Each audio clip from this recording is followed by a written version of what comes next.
আসসালামু আলাইকুম ওয়া রাহমাতুল্লাহ। প্রিয় দর্শক, যতদিন বাঁচবেন মনে প্রাণে বিশ্বাস করে একমাত্র আল্লাহকে খুশি করার জন্য এই 4টি জিকির সব সময় করুন।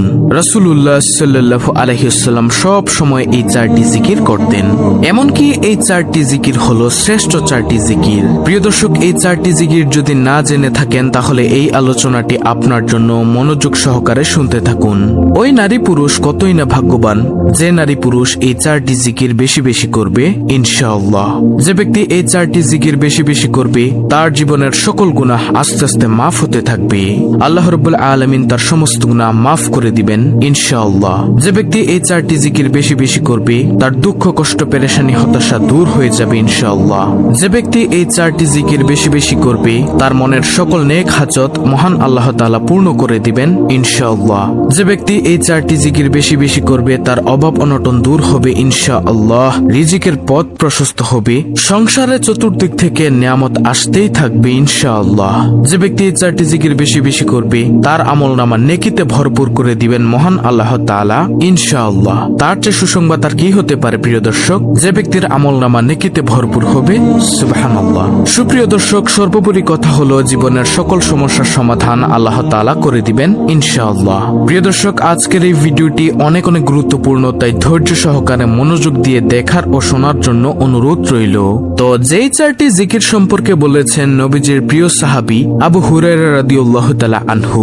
নবীজির প্রিয় সাহাবী বলেন সর্বপ্রথম নম্বর জিকিরটি হলো সুবহানাল্লাহ সুবহানাল্লাহ। প্রিয় দর্শক, আপনি কি জানেন যে সুবহানাল্লাহ জিকিরের কত দাম, কত গুরুত্ব, কত দামি এই জিকির? আল্লাহ রাব্বুল আলামিন বলেন, আমার কোনো বান্দা বান্দি যদি একবার সুবহানাল্লাহ এর আওয়াজ দেয়, আমি আল্লাহ আসমান ও জমিনের মধ্যবর্তী যত ফাঁকা জায়গা রয়েছে সকল ফাঁকা জায়গাগুলোকে নেক দ্বারা পরিপূর্ণ করে দেই।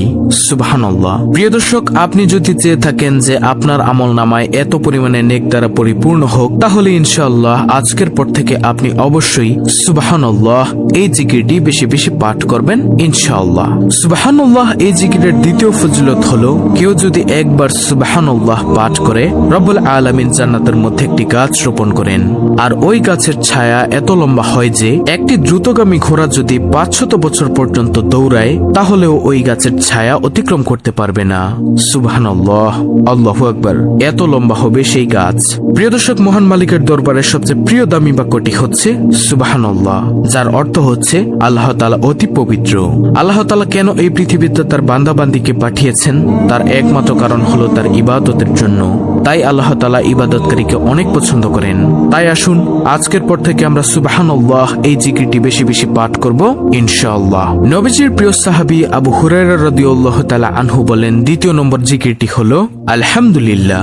আলহামদুলিল্লাহ শব্দের অর্থ হলো আল্লাহ তাআলার নিয়ামতের প্রশংসা করা, আল্লাহ তাআলার গুণগান বর্ণনা করা।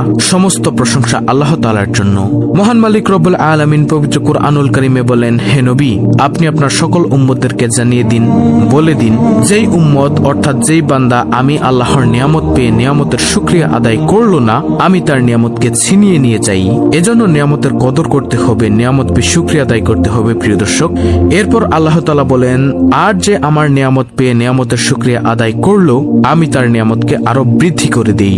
সুবহানাল্লাহ সুবহানাল্লাহ। দেখুন, এই পৃথিবীতে শুধু মানুষ ব্যতীত যত প্রাণীকুল মাখলুকাত আল্লাহ রাব্বুল আলামিন সৃষ্টি করেছেন, সকল কিছুই আমাদের উপকারের জন্য, আমাদের কল্যাণের জন্য, ভালোর জন্য আল্লাহ রাব্বুল আলামিন সৃষ্টি করেছেন।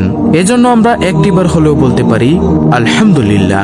আমরা যদি আল্লাহ তাআলার প্রশংসা বেশি বেশি পরিমাণে করি, আলহামদুলিল্লাহ জিকিরটি বেশি বেশি করি, ইনশাআল্লাহ রব্বুল আলামিন আমাদেরকে উত্তম জাযা খায়ের কল্যাণ দান করবেন। আল্লাহু আকবার। নবীজির সাহাবী হযরত আবু হুরায়রা রাদিয়াল্লাহু তাআলা আনহু আরো বলেন, তৃতীয় নম্বর জিকির হলো লা ইলাহা ইল্লাল্লাহ। কোন ব্যক্তি যদি দুনিয়াতে বসে একবার লা ইলাহা ইল্লাল্লাহ এর আওয়াজ দেয়, ওই আওয়াজটুকু সাথে সাথে আল্লাহ তাআলার আরশে আজিমের সাথে গিয়ে ধাক্কা লাগে। সুবহানাল্লাহ। আল্লাহ রাব্বুল আলামিনের আরশে আজিমের নিকট একটি নূরের খুঁটি রয়েছে, সেই খুঁটিটুকু কাঁপতে থাকে। তখন আল্লাহ রাব্বুল আলামিন বলেন, ও খুঁটি, তুমি কেন কাঁপো?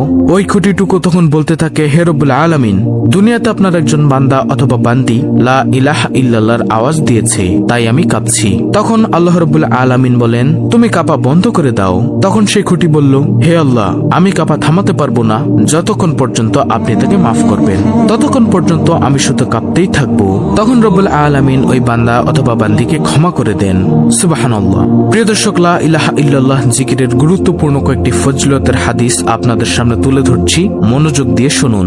হযরত জাবির ইবনে আব্দুল্লাহ হতে বর্ণিত, রাসূল সাল্লাল্লাহু আলাইহি ওয়াসাল্লাম বলেছেন, সর্বোত্তম জিকির হচ্ছে লা ইলাহা ইল্লাল্লাহ এবং সর্বোত্তম দোয়া হলো আলহামদুলিল্লাহ। তিরমিজি শরীফের হাদিস। তারপরে হযরত মুয়াজ রাদিয়াল্লাহু তাআলা আনহু থেকে বর্ণিত, রাসূলুল্লাহ সাল্লাল্লাহু আলাইহি ওয়াসাল্লাম বলেছেন, যে ব্যক্তি খালেস অন্তরে একনিষ্ঠতার সঙ্গে লা ইলাহা ইল্লাল্লাহ বলবে সে জান্নাতে প্রবেশ করবে। মুসনাদ আহমদ শরীফের হাদিস। তারপরে হযরত ইতবান বিন মালিক রাদিয়াল্লাহু তাআলা আনহু থেকে বর্ণিত, রাসূলুল্লাহ সাল্লাল্লাহু আলাইহি ওয়াসাল্লাম বলেছেন, যে ব্যক্তি একমাত্র আল্লাহ রাব্বুল আলামিনকে সন্তুষ্ট করার জন্য লা ইলাহা ইল্লাল্লাহ বলবে, কিয়ামতের দিন সে এমন ভাবে উপস্থিত হবে যে তার উপর জাহান্নাম হারাম হয়ে গিয়েছে, সে হাসতে হাসতে জান্নাতে চলে যাবে। সুবহানাল্লাহ। বুখারী, মুসলিম, মুসনাদ আহমদ শরীফের হাদিস।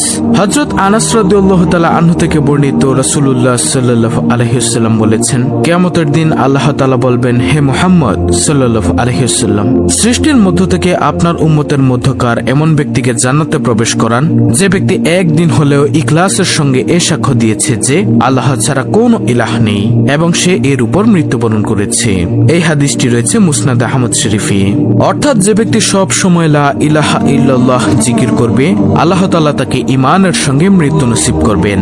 সুবহানাল্লাহ, আল্লাহু আকবার। তাই প্রিয় দর্শক, আমরা বেশি বেশি পরিমাণে লা ইলাহা ইল্লাল্লাহ এই জিকির করব ইনশাআল্লাহ। নবীজির প্রিয় সাহাবী আবু হুরায়রা রাদিয়াল্লাহু তাআলা আনহু বলেন, সর্বশেষ নম্বর জিকির হলো আল্লাহু আকবার। আল্লাহু আকবার শব্দের অর্থ হলো আল্লাহ মহান, আল্লাহ সর্বশক্তিমান, আল্লাহই সবচেয়ে বড়, তার চেয়ে বড় তো আর কারও নেই। প্রিয় দর্শক, যে ব্যক্তি আল্লাহ তাআলাকে সবচেয়ে বড় মানে বড় হিসেবে আখ্যায়িত করে, রব্বুল আলামিন তাকে দুনিয়ার বাদশাহী দান করবেন ইনশাআল্লাহ। ইনশাআল্লাহ আমরা এই জিকিরগুলো করব মানুষকে দেখানোর জন্য নয়, আল্লাহ তাআলাকে সন্তুষ্ট করার জন্য। তাহলে এই জিকিরগুলো আমাদের কাজে লাগবে আখিরাতে এবং দুনিয়াতেও। এই চারটি জিকিরের যে কি ফজিলত তা বলে শেষ করা যাবে না। এই জিকিরগুলো কিয়ামতের দিন নেকির পাল্লাকে অনেক ভারী করে দিবে ইনশাআল্লাহ। তাই প্রিয় দর্শক, আমরা সকলেই উঠতে বসতে চলতে রাস্তাঘাটে চলতে সব সময় ইনশাআল্লাহ এই চারটি জিকির পাঠ করব। তো প্রিয় দর্শক, এই ছিল আমাদের আজকের ভিডিও, অত্যন্ত গুরুত্বপূর্ণ একটি ভিডিও। ভিডিওটি ভালো লাগলে অবশ্যই চ্যানেলটিকে সাবস্ক্রাইব করে পাশে থাকা বেল বাটন অল বাজিয়ে দিবেন। ভিডিওটিতে একটি লাইক দিবেন এবং কমেন্টে আমিন লিখবেন, সুবহানাল্লাহ লিখবেন, আলহামদুলিল্লাহ লিখবেন এবং অন্য মুসলিম ভাই বোনদের কাছে ভিডিওটি শেয়ার করে দিবেন যেন তারাও দেখে শিখে এই আমলটি করতে পারে। আল্লাহ রাব্বুল আলামিন আমাদের সকলকে শ্রেষ্ঠ চারটি জিকির প্রতিনিয়ত জবানে জারি রাখার তৌফিক দান করুন। আমিন।